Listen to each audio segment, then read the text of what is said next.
ó dójú ẹ̀ nítorí ọ̀rọ̀ tí Donald Trump sọ ìjọba orílẹ̀-èdè Chad ti bọ́dà tó wọnú Nàìjíríà.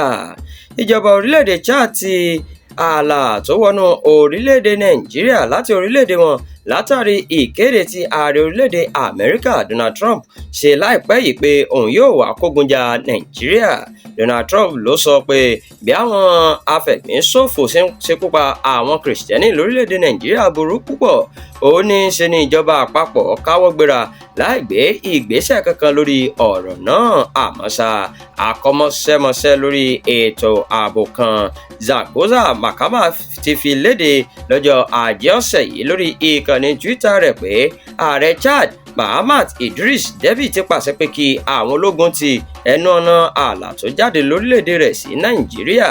Ó ní ààrẹ Idris sọ pé òun ti gbọ́ pé tí ìjọba ilẹ̀ Amẹ́ríkà bá ti kó àwọn ọmọ ogun rẹ̀ wọ Nàìjíríà, àwọn afẹ̀míṣòfò láti ìhà àríwá ilẹ̀ yìí yóò máa sá wọnú orílẹ̀‐èdè Chad.